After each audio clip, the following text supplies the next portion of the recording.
Assalamualaikum warahmatullahi wabarakatuh. Waalaikumsalam. Oke teman-teman, di sini kita akan membahas tentang negara. Saya akan bertanya dengan teman-teman saya di sini, apa itu sih negara? Yakni negara sendiri itu merupakan organisasi kekuasaan yang berdaulat dengan tata pemerintahan yang dilaksanakan dengan tata tertib atas orang-orang di daerah tertentu dan memiliki kekuasaan tertinggi yang sah dan ditaati oleh rakyatnya. Pengertian negara juga dapat ditinjau dari 4 sudut, yaitu yang pertama ada negara sebagai organisasi kekuasaan, yang kedua ada negara sebagai organisasi politik, ketiga ada negara sebagai organisasi kesusilaan, dan yang keempat ada negara sebagai integrasi antara pemerintah dan rakyatnya. Jadi negara juga harus antara pemerintah dan rakyat itu pasti ada hubungan. Jadi negara yang maju itu rakyat yang menuruti aturan negara dan juga pemerintah yang tidak korupsi.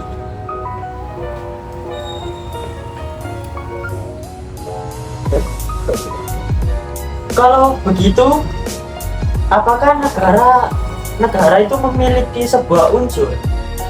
Pastinya setiap negara itu pasti mempunyai unsur. Intinya ada beberapa unsur, yakni yang pertama ada jumlah penduduk atau rakyat ya, yang jumlah penduduk juga pastinya ada wilayah. Yang kedua ada pemerintahan, dan yang ketiga ada kemampuan membuat hubungan dengan negara lain. Jadi gini ya, tadi kan disebutkan yang terakhir bahwa kemampuan membuat hubungan dengan negara lain itu, jadi apakah negara yang tidak memiliki hubungan dengan negara lain, apakah masih bisa disebut sebuah negara? Ya, jadi yang dinamakan negara itu kan wilayah yang sudah diakui merdeka. Nah, pastinya yang disebut negara itu pasti mempunyai hubungan dengan negara tetangga, baik itu ekspor impor atau yang lain. Oke, yang selanjutnya saya ingin menanyakan kepada Ferry. Setiap negara kan mungkin ada fungsi dan tujuannya, dan fungsi dan tujuannya itu ya. Ya jelas, memang di setiap negara itu pastinya memiliki fungsi dan tujuan.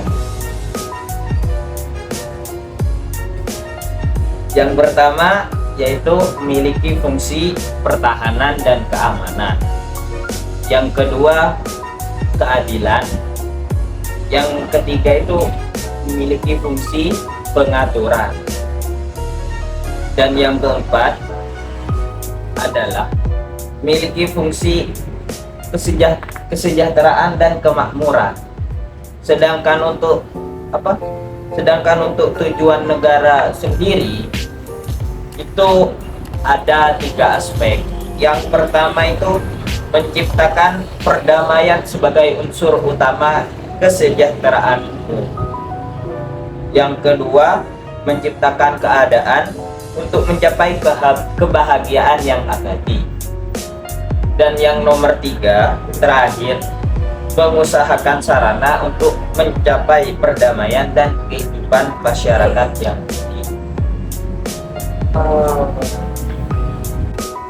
Dan untuk selanjutnya saya ingin bertanya, terbentuknya negara kan tidak semudah yang kita bayangkan.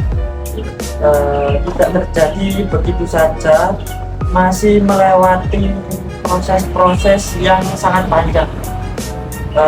Bisakah Anda menjelaskan beberapa teori terbentuknya sebuah negara itu kayak gimana? Oke, yang pertama ada teori hukum alam. terbentuknya negara dapat terjadi karena adanya hukum alam. Teori hukum alam mengungkapkan jika hukum alam tidak dibuat oleh negara, tetapi karena adanya kehendak dari alam itu sendiri. Dan yang kedua itu ada teori ketuhanan. Teori ketuhanan dikenal sebagai istilah doktrin teokritis. Teori ini dapat dijumpai dari sisi dunia, bagian timur ataupun barat. Yang terakhir adalah teori kontrak sosial. Teori kontrak sosial sendiri atau teori perjanjian masyarakat menganggap bahwa negara dibentuk berdasarkan perjanjian-perjanjian masyarakat dalam tradisi sosial masyarakat. Dan untuk yang terakhir, saya ingin menanyakan tentang sifat-sifat negara. Bisa Anda jelaskan sifat-sifat negara itu kayak gimana? Sifat-sifat negara sendiri bisa dibagi menjadi 3 ya. Yang pertama ada sifat memaksa, yang kedua ada sifat monopoli, dan yang ketiga ada sifat mencabut semua. Saya akan jelaskan yang pertama dulu ya, sifat memaksa. Ini negara juga satu-satunya entitas yang secara legal berhak memaksakan kehendak kita hingga kepaksaan bersikap fisik sudah sewajarnya. Sifat pertama negara adalah memaksa. Sewajarnya negara itu bersifat memaksa. Misalnya memungut pajak dan memberikan denda bagi yang tidak membayar. Itu sifat yang kedua, yakni sifat monopoli. Masih berkaitan dengan sifat yang pertama, negara memiliki hak untuk melakukan monopoli terhadap warga negaranya. Misalnya, negara menetapkan tujuan tertentu dalam pencapaian sistem politiknya. Dan yang ketiga, sifat yang ketiga yaitu mencakup semua, atau kalau dalam bahasa Inggrisnya yaitu all encompassing and all embracing. Yang maksudnya yaitu ketika suatu perundang-undang ditetapkan, maka harus berlaku kepada semua orang tanpa pandang bulu. Artinya, setiap orang yang berstatus sebagai bagian dari warga negara suatu negara harus pula terkena aturan yang berlalu di negara.